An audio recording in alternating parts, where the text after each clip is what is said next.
हरे कृष्णा। तो अभी हम भगवद गीता के 6वें अध्याय के अंतर्गत श्लोक संख्या 3 पर विचार करेंगे।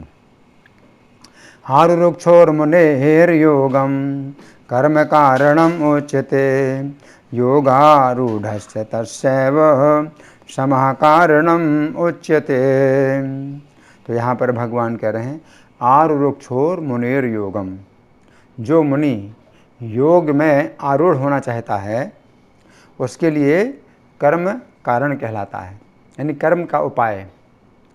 उसके लिए उपाय कर्म है। और योगारूढ़स्य तस्यैव, परंतु जो योग आरूढ़ हो गया है, योग में आरूढ़ हो गया है, उसके लिए समः कारणम उच्यते, उसके लिए कारण क्या है? सम, यानी भौतिक कार्यकलापों का त्याग, यही उपाय है उसके लिए है। अब हम सुनेंगे प्रभुपाद तात्पर्य में क्या लिखते हैं। श्रील प्रभुपाद की जय। परमेश्वर से युक्त होने की विधि योग कहलाती है। तो यहाँ प्रभुपाद योग की परिभाषा बतलाते हैं। क्या है? परमेश्वर से युक्त होने की विधि। और यहाँ पर भगवान जो कह रहे हैं कि जो योग में योग आरुरुक्षु है। आरुरुक्षु का मतलब है योग में जो स्थित होना चाहता है। आरुरुक्षु, जैसे कि कोई व्यक्ति जो है घोड़े के ऊपर जो है अगर बैठा हुआ है तो उसे कहते हैं अश्वारूढ़ है। अश्व आरूढ़ है, घोड़े पर बैठा हुआ है। और जो घोड़े पर बैठना चाहता है तो उसको कहते हैं अश्व आरुरुक्षु। आरुरुक्षु यानी घोड़े पर बैठना चाहता है तो आरुरुक्षु। तो इसी प्रकार से योग आरूढ़ है, तो योग में जो स्थित हो गया है, योग में जो बैठ गया है। और योग का मतलब श्री कृष्ण के साथ जो है युक्त होना, श्री कृष्ण के साथ जुड़ना। तो श्री कृष्ण के साथ जुड़ने की क्रिया में जो आ गया, बैठ गया है, तो वो जो है योग आरुरुक्षु नहीं, योग आरूढ़ कहलाता है। और जो योग में जो आरूढ़ होना चाहता है तो योग आरुरुक्षु। लेकिन योग क्या है? तो प्रभुपाद बताते हैं परमेश्वर से युक्त होने की विधि योग कहलाती है। आगे प्रभुपाद लिखते हैं इसकी तुलना उस सीढ़ी से की जा सकती है जिससे सर्वोच्च आध्यात्मिक सिद्धि प्राप्त की जाती है। ये सीढ़ी जीव की अधम अवस्था से प्रारंभ होकर आध्यात्मिक जीवन के पूर्ण आत्म साक्षात्कार तक जाती है। तो प्रभुपाद बताते हैं कि योग भी एक सीढ़ी के समान है कि श्री कृष्ण के साथ आप युक्त हुए या जुड़े हैं तो 1% जुड़े, 2% जुड़े, इस प्रकार से फिर 100% जुड़ गए। तो योग भी एक सीढ़ी की तरह है कि सीढ़ी के आप कौन से जो है उसमें हैं, सीढ़ी के कौन से धरातल पर हैं, तो उस आधार पर हमें पता चलता है भी सीढ़ी में कोई व्यक्ति कितना चढ़ा हुआ है। तो उसी प्रकार से योग भी एक सीढ़ी है।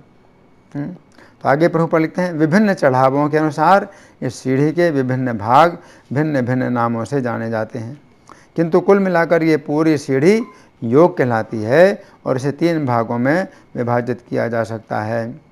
तो पहला है ज्ञान योग, दूसरा ध्यान योग और तीसरा भक्ति योग।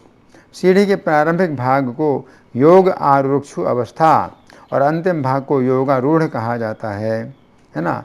तो योगारूढ़ यानी सीढ़ी में जो ऊपर सबसे ऊपर चढ़ गया, टॉप है, तो वो योगारूढ़ है, श्री कृष्ण के साथ मतलब पूरा जुड़ गया। तो भक्ति योग की जो है सर्वोच्च अवस्था कहलाती है।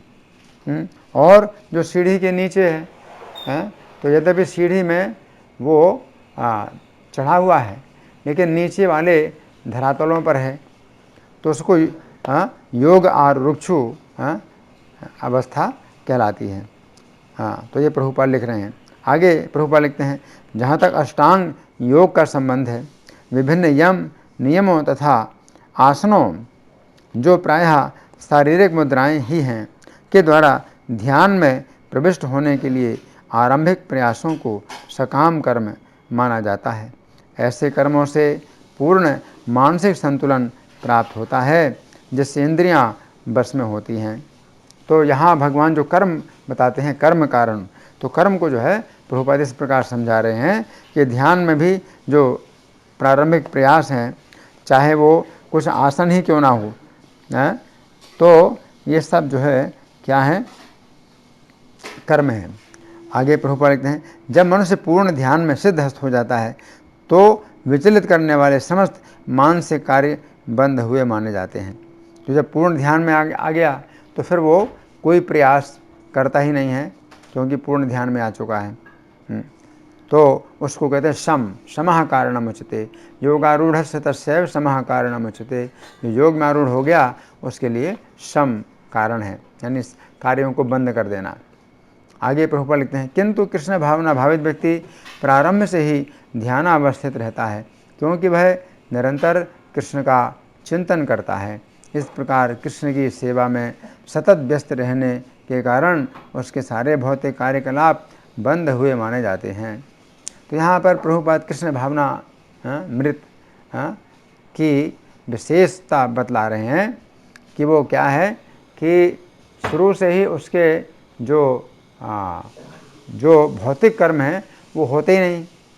शुरू से ही अगर श्रवण कीर्तन में लगा हुआ है तो कृष्ण की ही कथा सुन रहा है, श्री कृष्ण के ही संबंध में बोल रहा है, तो उसके जितने भी कर्म हैं वो कोई भी भौतिक कर्म नहीं है, या सकाम कर्म नहीं है। तो कृष्ण भावनामृत की विशेषता यहाँ प्रभुपाद बता रहे हैं। तो यहाँ पर प्रभुपाद का तात्पर्य समाप्त हुआ। अब हम सुनेंगे श्री भगवान ने कहा में इस श्लोक की कैसी व्याख्या हुई है। पिछले श्लोक में श्री कृष्ण ने कहा था कि जब तक व्यक्ति इंद्रिय तृप्ति की इच्छा का त्याग नहीं करता है तब तक वह योगी नहीं बन सकता है। उस समय अर्जुन के मन में प्रश्न उठा कि यदि व्यक्ति के मन में इंद्रिय तृप्ति की तीव्र इच्छा है तो वह किस प्रकार योग के मार्ग में चल सकता है। अर्जुन के इस प्रश्न को अंतर्यामी होने के कारण श्री कृष्ण समझ गए, अतः उन्होंने अर्जुन को इस श्लोक में बतलाया है कि यदि व्यक्ति के मन में इंद्रिय तृप्ति की तीव्र इच्छा है तो उसे वैदिक आदेशों के अनुसार कर्म करना चाहिए। इस श्लोक की प्रथम पंक्ति में श्री कृष्ण कह रहे हैं, आरुरुक्षो मुने योगम कर्म कारणम उच्यते, अर्थात जो व्यक्ति योग में चलना चाहता है उसके लिए कर्म साधन है। यहाँ पर श्री कृष्ण योग आरुक्षु शब्दों का प्रयोग कर रहे हैं। योग की तुलना एक नौका से की जा सकती है।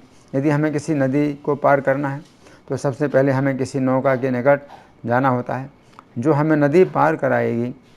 तो यहाँ पर श्री कृष्ण कह रहे हैं कि जब तक हमें नौका प्राप्त नहीं होती है तब तक हम नौका के लिए आरुरुक्षु कहलाते हैं।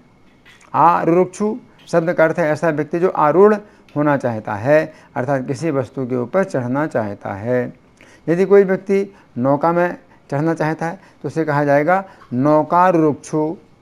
तो जब तक व्यक्ति नौका में चढ़ना चाहता है, अर्थात वो नौका में चढ़ा नहीं है, तब तक उसे पैदल उसी दिशा में चलना होता है जिस दिशा में नौका होती है। उसी प्रकार यहाँ पर श्री कृष्ण कह रहे हैं कि जब तक हमें भक्ति की नौका नहीं प्राप्त होती है तब तक हमें वैदिक आदेशों के अनुसार कर्म करना चाहिए। तो यहाँ पर श्री कृष्ण कह रहे हैं कि योग अर्थात भक्ति की नौका में आरूढ़ होने की इच्छा वाले व्यक्ति के लिए कर्म ही उपाय है। चूँकि अर्जुन का संदेह था यदि व्यक्ति के मन में इंद्रिय तृप्ति के विचार भरे हुए हैं तो इन विचारों से बचने के लिए उसे कुछ कर्म करना चाहिए जिससे उसका मन इंद्रिय तृप्ति के विचारों से बंटा रहे, तथा ये कर्म है वैदिक आदेश। कलयुग में वैदिक आदेश है कि व्यक्ति को हरि नाम कीर्तन करना चाहिए। तो यहाँ पर श्री कृष्ण कह रहे हैं कि यदि व्यक्ति भक्ति की नौका में आरूढ़ होना चाहता है तो उसे कुछ विशेष कर्म करने की आवश्यकता है। यदि भक्ति की नौका का अर्थ श्री कृष्ण का स्मरण माना जाए तो हम कह सकते हैं कि मन में श्री कृष्ण का स्मरण आसान नहीं है, क्योंकि मन में अनेक प्रकार के इंद्रिय तृप्ति के विचार आते रहते हैं। परंतु यदि ओठों को हिलाते हुए हम हरे कृष्ण मंत्र का जप करते हैं तो हमारे मन की रक्षा होती है। तथा आगे चलकर मन शुद्ध होकर श्री कृष्ण का स्मरण कर सकता है। वैष्णव चिंतामणि नामक ग्रंथ में शिव जी उमा देवी से कहते हैं, अगच्छत स्मरणम विष्णु भावायासेन साध्यते ओष्ठ स्पंदन मात्रेण कीर्तनं तु ततो वरम। अर्थात संपूर्ण पापों को नष्ट करने वाले श्री कृष्ण का स्मरण तो बहुत अधिक प्रयास के द्वारा ही संभव है, परंतु यदि केवल ओठों को हिलाकर नाम का जप या कीर्तन किया जाए तो ये बहुत अच्छा है। तो यहाँ पर श्री कृष्ण कह रहे हैं कि यदि व्यक्ति भक्ति की नौका में आरूढ़ होना चाहता है तो उसे कुछ विशेष कर्म करने की आवश्यकता है। इस विषय में वृंदावन के 6 गोस्वामियों के संबंध में कहा गया है, संख्या पूर्वक नाम गान नति भी कालावसानी कृतो। अर्थात वृंदावन के 6 गोस्वामी श्री कृष्ण के नामों का संख्या पूर्वक जाप करते थे तथा श्री कृष्ण के अर्चा विग्रहों को प्रणाम करते थे। इस प्रकार वे समय व्यतीत करते थे। यह अत्यंत आवश्यक है कि संख्या पूर्वक जाप किया जाए। हरे कृष्ण आंदोलन के भक्तों के लिए यह आवश्यक है कि प्रतिदिन हरे कृष्ण महामंत्र की 16 माला का जाप किया जाए। प्रत्येक भक्त के मन में चिंता रहती है कि उसे हरे कृष्ण महामंत्र की 16 माला का जाप पूरा करना है। इसके लिए उनके गले में जो जप थैली लटकी रहती है उसमें माला की संख्या करने के लिए 16 से अधिक मन के होते हैं। जिस समय एक माला का जाप पूरा हो जाता है उस समय भक्त एक मन का खिसकाता है। इस प्रकार जब तक उसकी 16 मालाएं पूरी नहीं हो जाती हैं तब तक उसके मन का भार नहीं उतरता है। तो यहाँ पर श्री कृष्ण इसी को कर्म कह रहे हैं। जो लोग सोचते हैं कि उन्हें इस प्रकार संख्या पूर्वक नाम जपने की आवश्यकता नहीं है, उनके लिए श्री कृष्ण का स्मरण प्राप्त करने में बहुत बाधा है। इसलिए प्रत्येक व्यक्ति को कोई संख्या निश्चित करनी चाहिए कि वह कम से कम कितनी संख्या में नाम का जप करेगा। अब श्लोक की दूसरी पंक्ति में श्री कृष्ण कह रहे हैं, योगारूढ़स्य तस्य एव समः कारणम उच्यते। अर्थात व्यक्ति जिस समय योगारूढ़ हो जाता है उस समय कर्म का त्याग ही उसके लिए उपाय है। अभी हमने योग की तुलना एक नौका से की थी तथा हमने विचार किया था कि जब तक हमें नौका की प्राप्ति नहीं होती है तब तक हमें चलना होता है, परंतु जिस समय हम नौका में बैठ जाते हैं उस समय हमें चलना बंद करना होगा, अन्यथा एक बहुत बड़ी दुर्घटना हो जाएगी। तो यहाँ पर श्री कृष्ण कह रहे हैं कि जिस समय हमें भक्ति की नौका नहीं प्राप्त होती है उस समय हमें वैदिक आदेशों का पालन करना होता है, परंतु जिस समय हमें श्री कृष्ण की भक्ति की नौका प्राप्त हो जाती है उस समय श्री कृष्ण भी गीता 18:66 में कहते हैं, सर्वधर्मान परित्यज्य मामेकं शरणं व्रज। अर्थात सभी धर्मों का त्याग करके हमें श्री कृष्ण की शरण लेनी चाहिए। भागवत 11:20-9 में श्री कृष्ण उद्धव जी से कहते हैं कि जब तक मनुष्य सकाम कर्मों से तृप्त नहीं हो जाता और श्री कृष्ण के श्रवण तथा कीर्तन द्वारा भक्ति के लिए रुचि जागृत नहीं कर लेता तब तक उसे वैदिक आदेशों के अनुसार कर्म करना होता है। इसका अर्थ है कि जिस समय श्री कृष्ण की कथाओं में व्यक्ति की रुचि जागृत हो जाती है उस समय उसके लिए श्री कृष्ण का आदेश है कि वह सांसारिक जिम्मेदारियों का त्याग कर दे। तो यह बात समझने की है कि नाम की निर्धारित संख्या का जाप छोड़ने की आवश्यकता नहीं है, क्योंकि योगारूढ़ अवस्था में श्री कृष्ण का नाम भी इतना शुद्ध हो जाता है कि नाम में तथा श्री कृष्ण में कोई भेद नहीं रहता है। श्री चैतन्य चरितामृत की अंतलीला के अंतर्गत अध्याय संख्या 11 में वर्णन आता है कि श्री हरिदास ठाकुर अपनी वृद्धावस्था के कारण नामों की संख्या पूरी नहीं कर पाते थे। उस समय श्री चैतन्य ने उनसे कहा, चूँकि तुम अब वृद्ध हो गए हो अतः नित्य जप किए जाने की नाम संख्या घटा सकते हो। तुम तो पहले से ही मुक्त हो, अतएव तुम्हें कठोरतापूर्वक नियमों का पालन करने की आवश्यकता नहीं है। इति यद्यपि ये आदेश श्री चैतन्य का है कि जिस समय हमारा शरीर रुग्ण हो अथवा वृद्ध हो जाए उस समय नामों की संख्या घटाई जा सकती है, परंतु श्री हरिदास ठाकुर ने अपनी अंतिम श्वास तक नामों की संख्या कम नहीं की।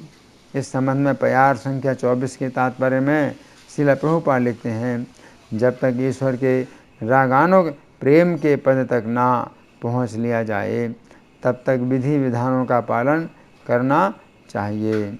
हरिदास ठाकुर इसके जीवंत प्रमाण थे कि विधि विधानों का किस तरह पालन किया जाए।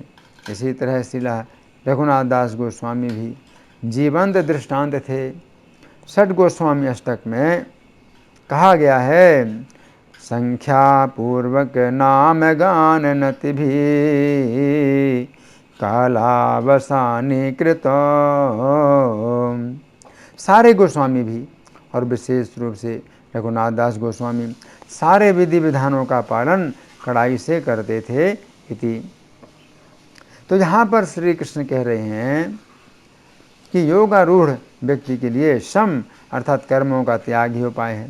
भागवत 11:5-41 में कहा गया है कि जिसने भी समस्त प्रकार के कर्तव्यों को त्याग कर मुक्तिदाता मुकुंद के चरण कमलों की शरण ले ली है और इस मार्ग को गंभीरतापूर्वक ग्रहण किया है, वह देवताओं, मुनियों, सामान्य जीवों, मनुष्यों या पितरों के प्रति ऋणी नहीं रहता।